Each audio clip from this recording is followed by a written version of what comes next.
Top 5 books yang bakal direkomendasiin ke teman-teman.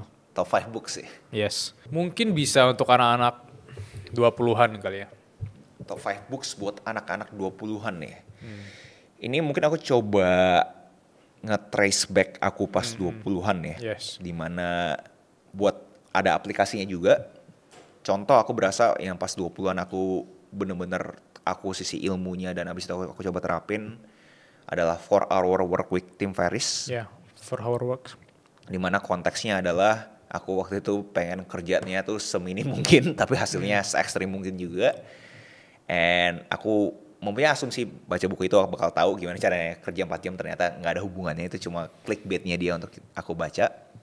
Tapi dari sana akhirnya aku ketemu yang namanya The Parkinson Law. Nah dari sana aku tahu ternyata kita punya usaha dan hasil itu berhubungan dengan waktu gitu. Yes. Jadi kalau misalnya waktunya makin mepet, usaha kita makin ekstrim. Ya. Waktunya makin panjang, usaha kita makin rendah.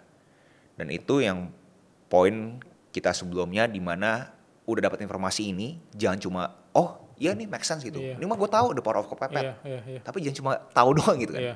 Cara aplikasinya gimana adalah, coba bikin peraturan palsu gitu. Dimana lu kalau misalnya mau melakukan suatu aksi, lu pepetin deh, 5 menit harus beres. Lu tahu nggak masuk di akal, nggak apa-apa gitu. Tapi dari lu tahu nggak masuk di akal itu, lu bakal langsung usaha gila-gilaan gitu. Dan mungkin lu nggak selesai 5 menit, mungkin selesai 1 jam.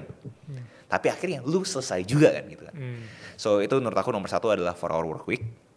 2 fiction, aku bisa bilang buat anak-anak 20-an pengen mencari jati dirinya, The Alchemist. The Alchemist ya, my favorite book ya. Ya, dimana kalian harus bisa mencari, kalian punya personal journey. Kalian harus tahu dimana akhirnya sebenarnya harta karun yang dicari itu ada di diri kalian. Yang ketiga, anak 20-an butuh membangun habit positif. Alhasil aku rekomendasiin Atomic Habits. Atomic Habits. Gimana caranya kalian itu bisa tahu ada beberapa proses untuk akhirnya kalian itu bisa mengakuisisi kebiasaan positif tersebut. Yes.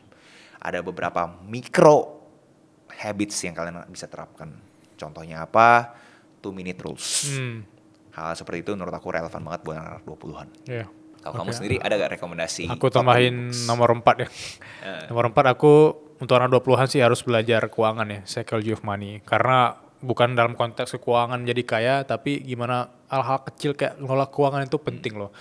Jangan kayak tiba-tiba dapat gaji 2 juta misalnya. 2 juta langsung mau main nih, mau party, mau ngapa-ngapain. Ujungnya juga ntar ya pay later kan nutup lagi gitu. Jadi kayak nutup lubang. Nah ini banyak kesalahan di anak 20-an dan aku juga baru sadar di usia 20 tahun gitu bahwa oh iya yang kelola keuangan itu penting ya gitu. Menabung itu penting ya, apalagi investasi tapi harus tahu juga fundamentalnya seperti apa. Nomor 5 nih, jurnal inspirasi. Oh, bukunya kamu nih. Jadi ya judulnya jurnal inspirasi dan ini juga relate untuk orang 20-an. Ini jadi cerita aku bahwa ternyata kacamata menghadapi kehidupan di 20-an gini loh, dan aku rasa itu dia 5 top buku yang harus dibaca. Dan itu available di media dan toko buku lainnya. Harusnya ya semuanya kayak sesuatu yang generik semua, kecuali 4-Hour Workweek kali. 4-Hour Workweek mungkin aku nggak tahu udah pernah ditranslate ke bahasa Indonesia atau gak sih. Tapi kayaknya yang dari Alchemist, Atomic Habits, Psychology of Money dan Jurnal Inspirasi itu kayak 4-4-nya sih udah ada di Gramedia. di apa namanya bahasa Indonesia. Ya, di toko buku. Ya.